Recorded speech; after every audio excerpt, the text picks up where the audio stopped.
Hi everyone, कैसे हैं सब लोग। My name is Shankar Sati and I am a wild life rescuer. I am working with Terai forest division Ramnagar. और mainly हम जो रेस्क्यू करते हैं वाइल्ड लाइफ में, उसमें स्नेक्स का ज़्यादा रोल रहता है, बिकॉज डायरेक्टली जो मैन एनिमल कन्फ्लिक्ट है उसमें स्नेक्स का डायरेक्टली कन्फ्लिक्ट होता है इंसानों के साथ। तो जनरली आज हम थोड़ा स्नेक के ऊपर बात करेंगे। बेसिकली अगर आप ऑल ओवर इंडिया की बात करें तो लगभग 300 स्पीसीज जो है वो स्नेक्स की देखने को मिलती हैं, जिसमें करीब 30% जो स्पीसीज हैं वो वेनमस होती हैं और 70% के आसपास जो है वो नॉन वेनमस हैं। तो इंडिया में बेसिकली बिग फोर स्नेक्स को देखा जाता है, जिसमें कोबरा, जिसको भारतीय नाग कहते हैं, रसल्स वाइपर है, कॉमन करैत है और एक सॉय स्केल वाइपर होता है। तो बेसिकली जो इंडिया में सबसे ज़्यादा मौत के लिए रिस्पॉन्सिबल स्नेक्स है उसमें कॉमन करैत को देखा जाता है, क्योंकि वो नॉक्टर्नल स्नेक है, वो रात को एक्टिव होता है। और जितनी भी ज़्यादा डेथ्स होती हैं इंडिया में वो सब करैत के कारण ज़्यादा होती हैं। उसको साइलेंट किलर भी कहते हैं।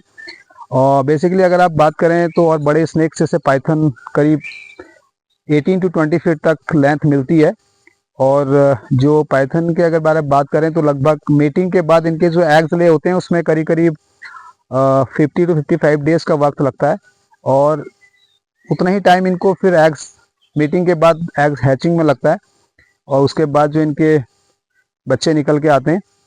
और ये इनका बड़ा रोल है नेचर में, क्योंकि अगर स्नेक्स किसी की पॉपुलेशन को कंट्रोल करता है तो किसी के लिए खाना भी है। आप देखेंगे फ्रॉग्स हैं, रैट्स हैं, ये स्नेक का बड़ा फेवरेट फूड है, मतलब बेसिकली इन्हीं पर फीड करते हैं। ये जब घरों के आसपास आते हैं तो इनके साथ साथ कई बार स्नेक्स घर के आसपास भी आ जाते हैं, और डायरेक्टली जो मैन एनिमल कॉन्फ्लिक्ट होता है वो उनसे क्रिएट होता है। तो बेसिकली कभी भी आपको स्नेक दिखे तो स्नेक को मारना नहीं है, वन विभाग को नियरेस्ट जो आपकी चौकी है उसको इन्फॉर्म करना है। और बेवजह जब तक आपको जानकारी नहीं है तो आपने स्नेक्स के लिए उसको छेड़ना नहीं है, उस पर हाथ नहीं डालना है। तो कई बार हम, जैसे आप देखेंगे, रसल्स वाइपर और पाइथन के दो स्नेक्स ऐसे हैं जो बिल्कुल सिमिलर मिलते हैं, और इनके वजह से कई बार लोग पाइथन, रसल्स वाइपर को पाइथन समझ के रेस्क्यू करने का प्रयास करते हैं, और कई बार उससे वो अज्ञानता होती है, नहीं पता होता है, तो कई बार हम रसल्स वाइपर को रेस्क्यू कर लेते हैं, और कई बार उससे बाइट होती है तो वो किसी की डेथ का कारण भी बन जाता है। तो बेसिकली ये बहुत इंपॉर्टेंट सब्जेक्ट है स्नेक्स का, और ये ज़्यादातर आपको दिखता है विंटर में सब हाइबरनेशन करते हैं, और जैसे ही समर शुरू होती है तो ये अपने हाइबरनेशन के बाद बाहर निकल के आते हैं। फिर इनका वो टाइम मेटिंग, हैचिंग और एग्स ले, उसके बाद ये सब आना जाना शुरू करते हैं। तो बेसिकली जो भी इस चैनल के माध्यम से हम लोगों को ये संदेश देना चाहते हैं कि इस नेचर में हर किसी जीव का कोई ना कोई इंपॉर्टेंट रोल होता है।